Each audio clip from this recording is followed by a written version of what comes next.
I went over to Google Gemini, and as you see, I used this prompt right here. This is the prompt I used. I didn't upload any data or anything like this. I used the deep research mode and this prompt. So the prompt I wrote was, the Department of Justice, now if there's any spelling errors, ignore that.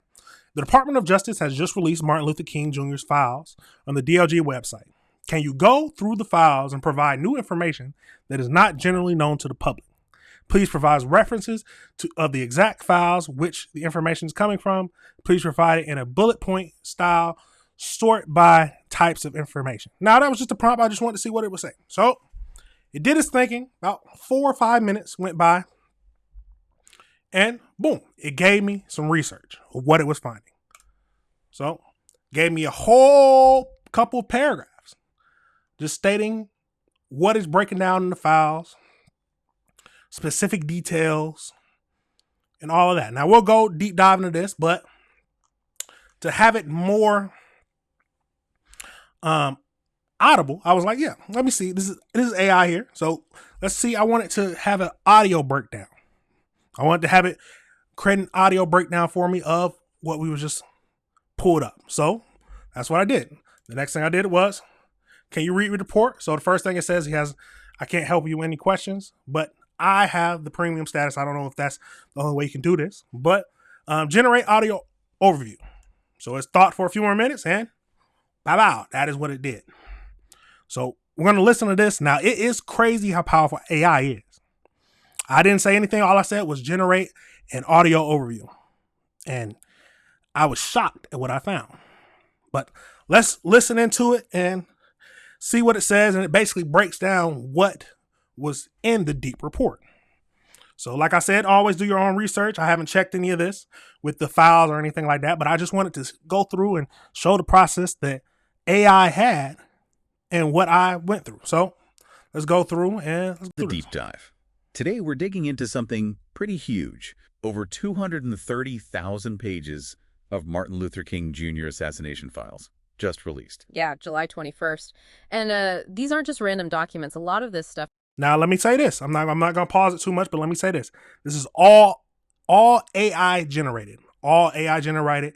They decided to have it to where it come up to where it's two different people talking. AI is a very powerful entity. Very powerful. But let's keep going into this. Has been sitting, basically collecting dust in government facilities for decades. Decades, wow. So our mission here is to try and cut through that massive volume, find some of the surprising bits, and figure out what they mean for your understanding. Exactly. Because having it all online, centralized, that's totally new. It gives us unprecedented access. Okay, so let's jump right into the investigation itself. What's new there? Well, there's this interesting detail from James Earl Ray's former cellmate. It talks about an alleged assassination plot they discussed. Discussed before the assassination. That's what it suggests, yeah. It points to active conversations about a plot beforehand, which, adds a layer beyond just Ray's own statements later. And I saw something about an audio recording. Of Yep. Jerry Ray, his brother. Yes. Well, we talked about the audio recording. That's pretty remarkable. An actual police interview recording. Think about what hearing his voice, his inflections might add. Right, compared to just reading a flat transcript. You might hear nervousness or maybe confidence, things you'd otherwise miss. Precisely. It's a totally different kind of evidence for this case.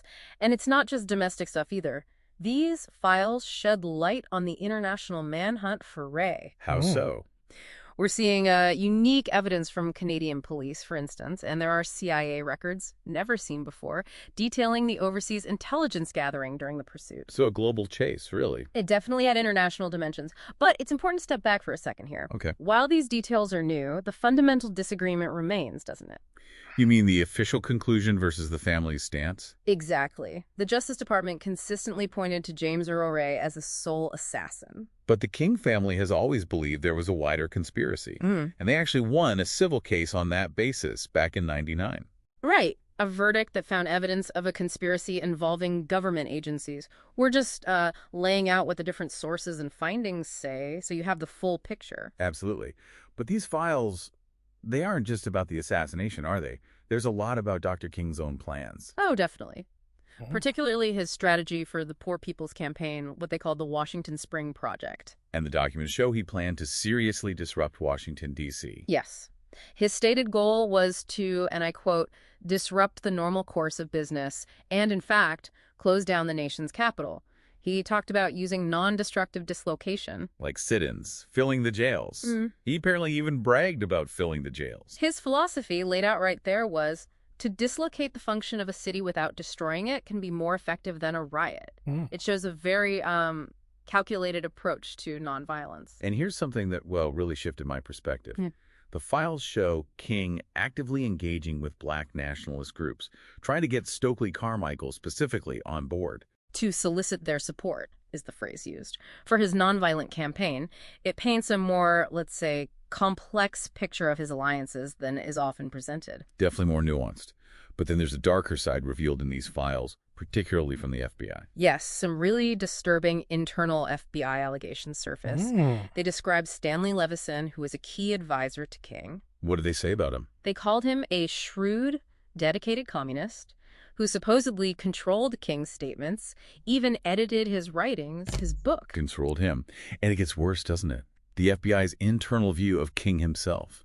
It does. They actually characterized King internally as a slow thinker, someone who needed help just to make statements. Wow. A slow thinker. That's quite something. It really underlines the disinformation campaign against him. It absolutely does. It shows the depth and, frankly, the malice of it. Not just labeling, but actively trying to discredit his intellect, his advisors, everything. So when you pull back, what does all this mean for how you understand King? And maybe how you approach these kinds of records? Well, it highlights his strategic depth, for one, but it also just underscores how crucial it is to be critical of your sources, especially records from agencies known to have engaged in disinformation. They're not always just neutral observers recording facts. Far from it sometimes. You have to read between the lines, consider the source's own agenda. So the big takeaways seem to be this unprecedented access, the new granular details on the investigation, and these really stark revelations about King's strategic thinking alongside the FBI's efforts against him. Exactly. A complex picture, but a clearer one, perhaps. It really makes you think, doesn't it? What else might be hiding in plain sight? Not just in these files, maybe, but in how we generally understand history. Something to chew on. Wow. Now remember, this is all AI. All I told AI was to break down or give me an audio overview of what it actually found in the deep research. So there's a lot of information. All right, everybody, to remember, this is AC Reviews the Word. Remember to like and subscribe.